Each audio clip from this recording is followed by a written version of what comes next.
Shalom Adonai, a graça e a paz do nosso Senhor e Salvador Jesus Cristo. A todos vocês que acompanham o canal A Poderosa Palavra de Deus, com o presbítero Sérgio Santos, fica comigo, fica conosco, porque Mateus 18, 20, o Senhor diz: onde estiverem 2 ou 3 reunidos em meu nome, ali estarei no meio de vós. O Senhor está aqui nesse momento, porque estamos reunidos em seu nome. O Senhor tem uma palavra para mim e para ti. Efésios capítulo 5, versículo 14. O Senhor, ele faz um convite, não só para mim, mas para todo aquele que acompanha o canal A Poderosa Palavra de Deus. E esse convite, o Senhor, de forma direta e objetiva, ele diz para mim e para ti. Efésios 5:14. Abra a santa palavra, pelo que diz: desperta, ó tu que dormes. Levanta-te de entre os mortos, e Cristo te iluminará. Senhor maravilhoso, graças te damos pela tua presença. Abre nosso entendimento, que a tua palavra possa nos levar ao teu caminho e à tua direção. Amém. Estamos aqui em um texto maravilhoso. Abrimos num livro bíblico chamado Efésios. Quando fala de Efésios, se refere à igreja também lá em Apocalipse, capítulo 2. E Efésios se refere também à cidade de Éfeso, situada hoje, atualmente, na Turquia. Quem escreveu essa carta maravilhosa foi um homem chamado Paulo. Ele escreveu da prisão e enviou essa carta para Éfeso, para os cristãos da igreja em Efésios. Nós vemos isso lá em Efésios capítulo 1. O Paulo sendo prisioneiro do Senhor, mas liberto espiritualmente e mentalmente, usado por Deus, ele escreve essa carta. Essa carta foi escrita provavelmente no ano 62 a 63 depois de Cristo. Paulo, o seu nome romano era Saulo, apóstolo dos gentios. Atos 13:9, nós podemos confirmar isso aí. Esse Paulo, ele era israelense, da tribo de Benjamim. E fariseu também, como fala Filipenses capítulo 3, versículo 5, confirma essa palavra. Ele também era cidadão romano. Por quê? Porque ele nasceu na cidade de Tarso, em Roma, e recebeu a nacionalidade romana. Ele tinha 2 nacionalidades. Ele era judeu, israelense, da tribo de Benjamim, e era também cidadão romano. E sendo fariseu, ele foi educado, instruído aos pés de um grande doutor da lei chamado Gamaliel. Nós vemos isso em Atos 22, 3, confirma essa palavra. Antes de ele se converter ao Senhor, como eu falei, ele se chamava Saulo. Em Atos capítulo 8, ele recebia a carta do Sinédrio judaico, como também permissão do Império Romano para prender todo aquele que se dizia cristão. E dentre as prisões, aqueles que eram pegos por Paulo eram muitas vezes justiçados de forma a pena capital, a morte, apedrejamento, muitas vezes açoitados, presos em grilhões, etc. Em Atos capítulo 8 nós vemos essa realidade. Em Atos capítulo 9 ele segue para Damasco em busca de prender mais cristãos. Mas em Atos capítulo 9 acontece o de repente do Senhor. O Senhor aparece para Saulo e ele cai por terra e imediatamente aquela luz, aquele resplendor, ele pergunta: quem és tu, Senhor? E Jesus responde: eu sou Jesus, a quem tu persegues. Atos 9 tem lições maravilhosas para nós. A primeira lição é: todo cristão, todo crente, quando está sendo perseguido, fique sabendo que estão perseguindo Jesus, porque nós somos do reino de Cristo. E ele se converte, ele passa 3 dias cego, sem enxergar nada, e o Senhor tem um encontro maravilhoso com ele. E você pode perguntar, mas por que ele, já que ele prendia cristão, matava, era conivente com as penas capitais? Mas é preciso entender que Saulo, ele era zeloso na lei do Senhor. E o Senhor tem um encontro quebrante, ele se converte e se torna cristão. Atos 4,12 confirma o que é que eu estou falando, de ser ou não cristão. A salvação vem de quê? Vem do judeu, vem de Cristo. Só Jesus salva. Atos 4,12 declara isso. No céu, na terra e embaixo da terra, nenhum outro nome é dado entre os homens pelo qual venhamos a ser salvos. Então nós vemos aqui qual o propósito dessa carta que Paulo em Roma escreve e envia para a Turquia, para os irmãos da igreja em Efésios. O propósito é unir todos na perspectiva celestial, na perspectiva terrena. Nós vemos que o propósito é unificar uma nação, um povo santo, separado, debaixo da autoridade de Jesus. Nós vemos que a autoridade de Cristo não é só no seu reino, mas é sobre toda a terra também. E sobre também as coisas que nós não vemos, as coisas na dimensão espiritual celestiais. Então nós vemos aqui no contexto, no capítulo 1, quando Paulo escreve essa carta, no capítulo 1, Deus em Cristo nos tem abençoado. Todo aquele que entrega a vida ao Senhor recebe dons espirituais. O dom de curar, o dom de profetizar, o dom de discernimento, o dom de sabedoria, o dom do serviço, vários dons. No capítulo 2, no contexto, nós vemos que libertados do pecado para a vida, não só a vida nova terrena, mas a vida eterna. Quando nós chegamos também no capítulo 3, a partir do versículo 6, a vocação dos gentios. Gentio significa, no texto grego, aquele que não é israelense. Traduzindo, aquele que é descrente, aquele que não é crente, aquele que não é cristão. Então se aplica para mim, se aplica também para você. Então qual a vocação? O texto já fala, a vocação do gentio. Significa dizer que a palavra veio para todo aquele que crê. Como fala Marcos 16,15. Ide por todo o mundo, pregai o evangelho a toda criatura. Quem crer e for batizado será salvo. Então é para todas as nacionalidades. Não só aqueles países que são nações, são estados soberanos, não. Mas também toda tribo, toda etnia, todo grupo social. A palavra é para todos que crê. Porém, quem não crê será condenado. Separação eterna da presença do nosso Deus amoroso e Jeová, aquele que existe. Então nós vemos ainda no capítulo 4 a unidade da fé. Significa dizer que o povo de Deus deve andar unido em santidade. Santidade no grego significa separados. Separados de quê? Do pecado. Separados de tudo aquilo que é contrário à vontade do Senhor nosso Deus. Mas vale lembrar, quem nos santifica é o Espírito Santo, como também a palavra.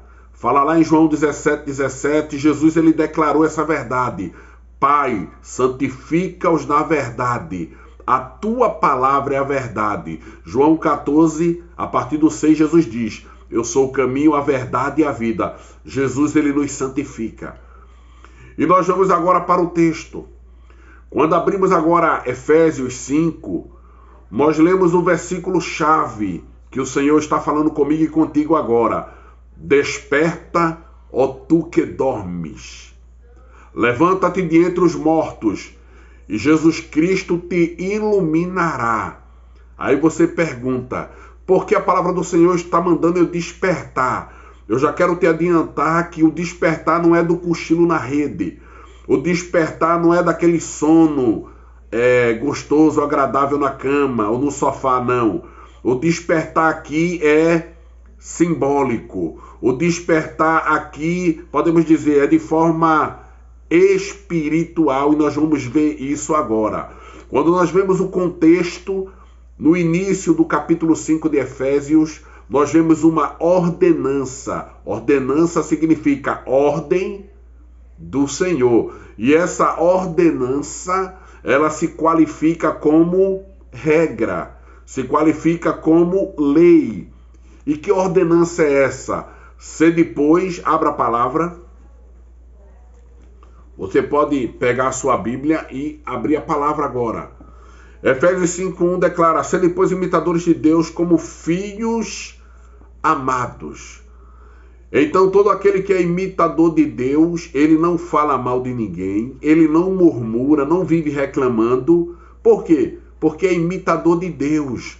Jesus Cristo sofreu aqui na terra até a morte de cruz e ressuscitou, e ele não reclamou de nada. Tudo ele dava glória a Deus. Então, ser imitador de Deus de forma bem simples, eu posso te dizer que é depender de Deus, confiar em Deus. E nós vamos aprender isso agora. Desperta, ó tu que dorme. Muitas vezes estamos em uma denominação, em uma igreja, em uma fraternidade e achamos que estamos fazendo a coisa certa. Mas a palavra do Senhor vai nos mostrar se nós estamos verdadeiramente fazendo a coisa certa ou se estamos simplesmente seguindo alguma filosofia, algum dogma ou alguma religião. Porque eu posso te adiantar, a religião verdadeira, ela é em essência. Então, nós vemos aqui o texto, desperta, ó tu que dormes. Nós vemos que o texto, através de Jesus, te convida, me convida a sair das trevas para a sua maravilhosa luz. Nós vemos que esse texto aqui, desperta, ó tu que dormes, segundo estudiosos da Bíblia, da teologia, acredita que esse texto era um hino cristão antigo, um hino de batismo, que foi tirado da Bíblia, obviamente. Convido você a abrir Isaías 61, que diz assim: dispõe-te e resplandece, porque vem a tua luz, e a glória do Senhor nasce sobre ti. Ou seja, Isaías 60, versículo 1, está falando que a nossa luz e a glória do Senhor nasce sobre ti. Está falando de quem? De Jesus. João 1,14, o verbo se fez carne. Jesus é o verbo, é a palavra. Em João 1,14 ele se fez carne e habitou entre os homens. E vimos a sua glória como a glória do unigênito do Pai, cheio de poder, de amor e de verdade. Fala de Jesus. Abra também Isaías 26, a partir do versículo 19, que diz: os vossos mortos e também o meu cadáver viverão e ressuscitarão. Despertai e exultai, os que habitais no pó. Porque o teu orvalho, ó Deus, será como orvalho de vida, fala de Jesus. E a terra dará à luz os seus mortos. Aqui fala também um termo escatológico. O que é escatologia? Acontecimentos futuros. Escatologia é isso. O que vai acontecer no futuro? Nós somos privilegiados porque a igreja sabe o que vai acontecer no fim dos tempos. Então Isaías 26:19 fala que nós, todo aquele que fazemos parte, todo aquele que desperta para ser usado por Deus, ele, mesmo que volte ao pó, ele vai ressuscitar naquele dia, no arrebatamento da igreja. Agora vamos rapidamente para o texto. Mas antes de ir para o texto, Efésios 5, 3 e 4, o que é que fala? A igreja estava em pecado. A igreja lá na Turquia, na cidade de Éfeso, a igreja aos Efésios estava na prostituição, na imoralidade. Nós vemos isso no versículo 3, acompanhe comigo, Efésios 5:3. Efésios 5:3, o que é que fala? Fala da impudicícia. O que é impudicícia? É um pecado que significa relação sexual ilícita, provenientes também de adultério, fornicação, que é relação sexual fora do casamento. Não pode, é pecado. Hoje em dia, muitos casais só dizem que namoram, mas na realidade praticam a sexualidade. E isso na Bíblia é tido como fornicação. Os fornicadores não herdarão o reino de Deus, como fala Apocalipse. Relação sexual só no casamento. E fala também da questão da homossexualidade. Nós respeitamos cada atitude, cada escolha de todo ser humano. Nós amamos todos, mas a palavra do Senhor nós devemos pregar. O Senhor, ele não se agrada daqueles que têm a prática sexual na homossexualidade, na bissexualidade, no adultério, etc.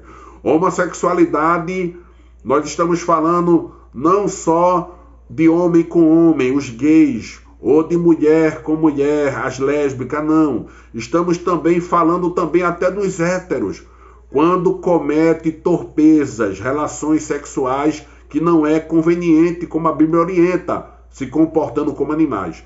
Nós vemos também, acompanhe comigo, Efésios 5:3 ainda, fala da impureza. A impureza também é pecado. O que é impureza?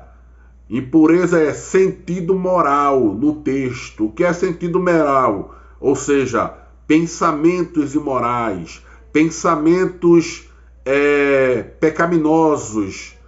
Significa que vida devassa. Nós vemos também cobiça. A cobiça aqui em Efésios 5:3 fala da avareza, amor à riqueza, ao dinheiro, ao poder, etc. Mas nós vemos aqui também no 3 e no 4 fala de conversação torpe, algo que cause vergonha. Então a minha conduta, a tua conduta não pode causar escândalo nem vergonha. E continua, palavras vãs. O que é palavras vãs? Em Efésios 5:4 é quando nós estamos em roda de amigos ou na família falando besteira, falando conversas que não vai edificar e muito pelo contrário, vai lançar dúvida e muitas vezes um termo chamado misticismo, coisas que muitas vezes é mito, não é verdade. E fala também de chocarrices. Chocarrices é humor negativo. É quando você brinca, mas a brincadeira não é positiva, não é com amor, não é com sinceridade. Significa chocarrices, humor negativo. Também significa a pessoa se rebaixar, uma pessoa libertina. E o Senhor não se agrada. E quando nós chegamos em Efésios 5:14, aí eu e você começamos a entender porque o Senhor estava falando para aquele povo lá na igreja, lá na Turquia, desperta, ó tu que dormes. Não só por causa desses pecados, mas porque o povo estava muito distante do Senhor. Eles tinham apostasia, ou seja, abandono da fé, e sem falar também das heresias, falso ensinamento. Então vamos rapidamente, acompanhe comigo, Efésios 5:14, pelo que diz, desperta, ó tu que dormes, levanta-te de entre os mortos e Cristo te iluminará. Então a palavra do Senhor para mim fala de quê? Para mim nesse momento e para você, assim como falou para eles há 2000 anos atrás de forma bem rápida. Desperta, ó tu que dormes, aonde? Na palavra. Aí você pergunta, como assim na palavra? A Bíblia é a palavra de Deus. Se você não está lendo a Bíblia, se você não tem prazer em meditar na Bíblia, você está dormindo. O Salmo 1, versículo 2, declara que o justo, aquele e aquela que é justificado por Jesus, é declarado inocente. Eles têm o prazer na lei do Senhor. E na sua lei medita de dia e de noite. Quando chegamos em Josué também, aquele que era auxiliar de Moisés, Josué, filho de Num, o Senhor também, em Josué capítulo 1, do 6 ao 8 e ao 9, diz: Antes medita no livro dessa lei de dia e de noite, para fazer prosperar o teu caminho em todas as situações. Então nós vemos aí que não é de todo jeito, de dia e de noite. Significa, ao abrir os olhos, o Senhor ele é bem pedagógico no seu ensinamento. Quando nós abrimos os olhos, primeiro a gente quer o quê? Lavar o rosto, tomar café. Eu te digo que a primeira coisa é, eu quero tua presença, Deus. Então, de manhã e de noite antes de deitar, a mesma coisa. O que nós queremos? Tirar aquele cochilo, aquele sono REM pesado? Não. Agradecer ao Senhor, como fala no Salmo 4:8. Em paz me deitarei e logo dormirei, porque só tu, ó Deus, me faz habitar em segurança. Então, desperta, ó tu que dormes. Em que eu estou dormindo? Na palavra. Nós devemos meditar todos os dias, como eu já falei, os versículos e capítulos, de dia e de noite. Desperta, ó tu que dorme, na palavra. Apocalipse, abra a palavra, Apocalipse, capítulo 1, versículo 3. Quando nós abrimos Apocalipse, capítulo 1, a partir do versículo 3, a palavra do Senhor fala assim para mim e para ti. Feliz o homem, feliz a mulher, bem-aventurado aquele que lê e os que ouvem as palavras dessa profecia. Está falando não só da revelação Apocalipse, mas está falando de toda a Bíblia. E guardam as coisas que nela estão escritas, porque o tempo está próximo. Então, Apocalipse capítulo 1, versículo 3, aplicação para mim e para você que está escutando a palavra. O tempo está próximo. Se você ler todo dia a palavra de manhã e de noite, você será bem-aventurado. Bem-aventurado é feliz. Você terá alegria, você terá contentamento, satisfação. Por quê? O dia está próximo. A qualquer momento o Senhor pode levar a sua igreja de forma coletiva. Os mortos ressuscitarão primeiro e aqueles que estiverem servindo a Jesus aqui na terra serão arrebatados. Mas também o Senhor pode levar também eu e você de forma individual. Aí você diz, como assim? Na morte. Às vezes você pode ter um mal súbito, você pode morrer dormindo, num acidente, etc. O Senhor é aquele que julga, pesa na balança e chama a juízo. Mas nós vemos aqui, desperta, ó tu que dorme. Você sabia que se você não lê a palavra, você comete pecado? Tem muita gente que não sabia dessa verdade. Mas eu posso te afirmar que o fato de não lermos a Bíblia, a santa e poderosa palavra, nós pecamos. Mateus 22, 29, Jesus falou, errais em não conhecer a palavra nem o poder de Deus. Está em Mateus 22, 29. Errar no grego é pecar, errar o alvo, cometer transgressão. Então nós entendemos, nós devemos ler a palavra e meditar todos os dias. Então nós aprendemos, desperta tu que dorme na palavra. O Senhor te chama agora, acorda-te, lê a minha palavra, medita nela e eu falarei contigo. Mas o Senhor também continua, desperta ó tu que dorme aonde? Na oração.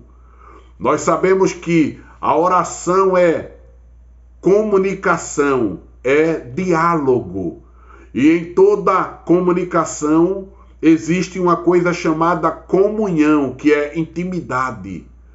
Então nós vemos que a oração ela pode ser entendida em 6 aspectos. O primeiro aspecto da oração é confissão. É você se ajoelhar e dizer, Senhor, eu pequei, eu estou errado, me ajuda. O segundo aspecto é adoração. Senhor, eu te adoro. O terceiro é gratidão, você agradecer. O quarto é comunhão, é aquela intimidade de orar, todo dia aquela horinha certa de você falar com Deus. E o quinto é petição e o sexto é intercessão, orai-vos uns pelos outros. Então nós vemos que o Senhor me chama e te chama, desperta tu que dorme na oração. Será que você está dormindo? Será que você tem falado com o Senhor em algum desses aspectos da oração? Será que você tem confessado o teu pecado? Será que você tem agradecido? Será que você tem adorado? Será que você tem comunhão com Deus ao falar com Ele? Será que você tem gratidão? Será que você tem pedido alguma coisa? Me dá sabedoria. Será que você tem também intercedido, intercessão? Abençoa o país, abençoa as nações, abençoa Israel, abençoa os órfãos, as crianças, os idosos. Então o Senhor nos convida agora. Desperta, o Senhor te chama, fala com Ele. Ele quer falar contigo. Abra agora 1 Timóteo 2,8 e vamos confirmar a palavra. 1 Timóteo 2,8, o Senhor diz assim: quero, pois, que todos os homens orem em todo tempo e em todo lugar, levantando as mãos santas sem ira nem contenda. Então, 1 Timóteo 2,8, nós vemos que não é eu que estou falando, é a palavra do Senhor. O Senhor deseja, Ele quer que todos os homens, abranjam os dois gêneros, homem e mulher, orem em todo lugar, em todo tempo, levantando as mãos santas, sem ira e sem contenda, sem briga, sem discussão. E quando nós abrimos 1 Tessalonicenses 5,17, é mais dura a palavra. 1 Tessalonicenses 5,17, o que é que diz? O Senhor diz para mim e para ti: orai sem cessar. Significa dizer que mesmo você trabalhando, estudando, mesmo você concentrado na educação, na gramática, você pode parar um pouquinho, ou na conta, na aritmética, você pode dizer: Senhor, eu te agradeço pela sabedoria, em todos os momentos. Mas o Senhor continua ainda: desperta, ó tu que dormes, na adoração. Muitas vezes ficamos alegres, felizes, com coisas passageiras. Não é pecado se alegrar no almoço, dia de domingo. Não é pecado se alegrar no aniversário de um ente querido, de um parente, não. Mas só que a palavra do Senhor, ela fala que a alegria maior deve ser em adorar o Senhor. Isaías 42,8, o Senhor diz: eu sou o Senhor, esse é meu nome. A minha glória, pois, não darei a outrem, nem a minha honra às imagens de escultura. Então nós aprendemos em Isaías 42,8 que toda adoração é a Ele. Nós vemos também, abra a palavra, desperta, ó tu que dormes na adoração. Lucas 4,8. Jesus foi conduzido pelo Espírito Santo ao deserto. E lá aparece o Satanás, o adversário, o diabo, o acusador, e começa a tentar Jesus. E o diabo, levando Jesus para o pináculo do templo, mostrou todos os reinos da terra e disse: tudo isso te darei se me adorarás. E Jesus imediatamente disse: está escrito, adorarás somente ao Senhor teu Deus. Então significa dizer que a minha adoração não é às imagens de escultura. A minha adoração não é ao ídolo do futebol, não é ao cantor, ao político, não é ao pregador, não. A nossa adoração deve ser exclusivamente somente ao Senhor. E a palavra ainda continua. O Salmo 122:1, Davi disse: alegrei-me quando me disseram, vamos à casa do Senhor. Então no Salmo 122, Davi ele externalizava a sua alegria em ir para a igreja, para adorar ao Senhor. E nós vemos aqui ainda, o texto ainda continua: desperta tu que dorme no perdão. Muitas vezes nos achamos corretos, muitas vezes nos achamos bons, mas eu posso te dizer que não existe bondade no ser humano. Se tiver alguma bondade no homem, na mulher, eu te garanto que vem de Deus. Mesmo aquele que não conhece ao Senhor, mas a bondade vem de Deus. Porque nós vemos lá no texto, em Gênesis 1:27, fala que nós fomos criados conforme a imagem e semelhança do Senhor. Então nós vemos isso, está no nosso ser. Agora é necessário entregar a vida a Ele. Então desperta tu que dorme no perdão. Se você não perdoa, você não conhece Deus. Abra a palavra Mateus 6,14. O que é que diz? Porque se perdoardes aos homens as suas ofensas, também vosso Pai Celestial vos perdoará a vós. O que é que Mateus 6,14 está dizendo? Que nosso Deus, Jeová, Jesus Cristo, Ele só vai me perdoar, Ele só vai te perdoar quando você perdoar o teu irmão. mesmo que ele tenha te causado qualquer ofensa, qualquer delito, mesmo que ele não mostre arrependimento, tipo um assassino, tipo um estrupador, tipo um salteador, um bandido, um ladrão, mesmo que ele não mostre arrependimento, você não vai ter aproximação com ele, porque ele não se arrependeu dos seus caminhos maus. Mas o teu coração, a tua alma tem que perdoar ele. Tem que dizer, Senhor, eu não guardo mágoa, nem ressentimento, eu perdoo ele. E você vai orar por ele para que ele venha se converter também. Então, Mateus 6,14 fala isso. Se não perdoardes aos homens pelas suas ofensas, tampouco o Senhor te perdoará a vós. Então, para ir para o céu, é necessário perdoar aqui na terra. Não só isso, mas eu convido você a abra a palavra em Mateus 18:22. Você pode dizer, mas essa pessoa todo dia me comete um delito, me ofende. Mas Jesus ele foi mais incisivo. Quantas vezes nós devemos perdoar o nosso próximo, o nosso irmão, o nosso parente, o nosso vizinho? Em Mateus 18:22, Jesus respondeu, te digo que não só 7 vezes no dia, mas você deve perdoar o teu irmão 70 vezes 7. Aproximadamente 490 em um dia. Aí nós saberemos se realmente eu e você somos filhos e filhas do Senhor. E para finalizar, desperta tu que dorme na evangelização. Marcos 16:15, o Senhor diz, ide por todo mundo pregar o evangelho a toda criatura. Mateus 28:19, Jesus também fala comigo e contigo, ide fazer discípulos de todas as nações, curando, expulsando o demônio, batizando-os em nome do Pai, do Filho e do Espírito Santo. Então nós vemos que evangelizar é uma ordenança do Senhor. Em conclusão, o fim está próximo, e nós vemos aqui em Efésios 5,14, porque está escrito, desperta, ó tu que dormes, levanta-te de entre os mortos, e Jesus Cristo te iluminará. Por quê? Porque Ele é a luz do mundo. Na conclusão eu posso te dizer, Jesus fala comigo e contigo agora, desperta, antes que seja tarde. E o Senhor Cristo te chama nesse momento. Ele te chama, Ele quer falar contigo. E Ele continua, Ele quer fazer morada na tua vida. E quando nós abrimos João 8,12, Jesus ele se declara, e Ele é. Jesus falando novamente, Ele disse, eu sou a luz do mundo. Pode abrir a tua palavra e confirmar, João 8,12. Quem me segue nunca andará em trevas. E nós vemos em João 8,12 o finalzinho, e Jesus diz, mas terá a luz da vida eterna, que é Jesus. Até o próximo vídeo no canal A Poderosa Palavra de Deus. Compartilha, dá um like e me ajuda a juntos propagarmos a santa e bendita palavra. Até mais.